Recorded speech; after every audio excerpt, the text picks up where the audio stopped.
Arizona. Mr. Crane is now recognized for 5 minutes.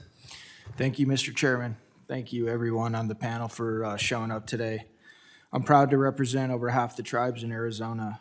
When I come and I listen to your stories, and I apologize for coming in late, I was at a Homeland Security hearing before this. This hearing just illuminates to me the reality that this wide open border crisis that we have, it affects everybody. Whether you live in Tucson, Flagstaff, whether you live on a reservation, it really doesn't matter. Ms. Vaughn, you mentioned in your testimony the Biden administration's irresponsible immigration policies have caused incalculable harm to those in Indian country. Can you please, can you elaborate on that a little bit? Well, some parts of the country are saddled with the burdens of sheltering and providing schooling and health care to the migrants who've been allowed to come in here. But the situation is different in Indian country because of this, the way that the Mexican cartels in particular have targeted Indian country for to expand their drug distribution networks and profit from it to an extent that is much greater than in other parts of the country where they're in competition with other drug distributors and so on. It's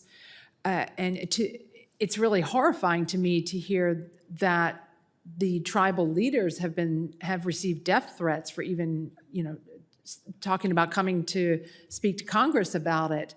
And it's for the reasons that have been discussed today, because of some of the things unique to Indian country with jurisdiction of law enforcement, the remoteness of it, the vulnerability of the population.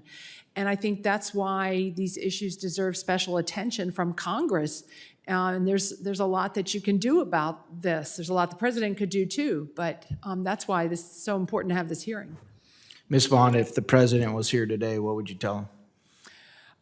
I would ask him how he could possibly excuse what possible motivation justifies the human tragedy that has been experienced in Indian country and other parts of the country, the cost to taxpayers, the damage to the integrity of our legal immigration system and our sovereignty. What possibly could be worth all that cost and loss to our country? Thank you. President Stiffarm, have you noticed a difference in the last couple of years with what you've experienced in your community? As far as the drug cartels? Yep. Yes, I have. I see them. Billings is probably about a 3-hour drive south of Weston. That's normally where we go do our shopping. And you see them there. And you see them coming up into our area.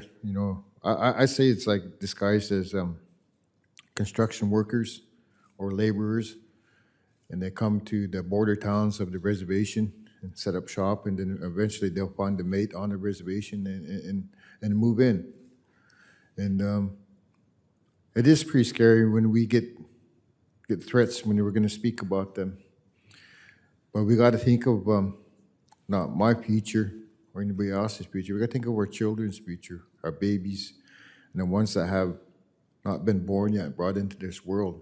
That's why we come speak in front of you all, is to try to protect their future, not ours. It's too late for ours, because they're already here. But we're looking down a road and how we want to raise our babies in that type of atmosphere, and where they're allowed to come in unchecked.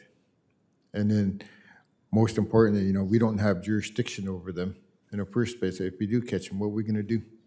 Sit there and visit with them, shoot the breeze, take them to the border, our reservation border, where they can turn around and come right back on. Our hands are tied, seriously tied with the jurisdictional issues and lack of funding and training. And thank you for the question. What would you tell President Biden and Secretary Mayorkas if they were here today, sir? I would tell them, to me, it seems like they're more concerned about the immigrants coming across our border than concerned about what they're doing here once they get here, concerned about their own citizens of this country. And then to me, the more importantly, the first people of this country or where they're coming into. Yeah. What about you, Mr. Kirk? What would you tell our leadership if they were sitting here today? Start looking inward instead of outward. Start worrying about the fight here for us trying to save our people, and stop looking to save others when all we're trying to do is save our people too. You know, start looking for direct funding and start fighting more on issues here in the United States than you are fighting for issues that have nothing to do with us. Thank you. Thank you, Mr. Chairman. I yield back. I think the gentleman from Arizona, the gentlewoman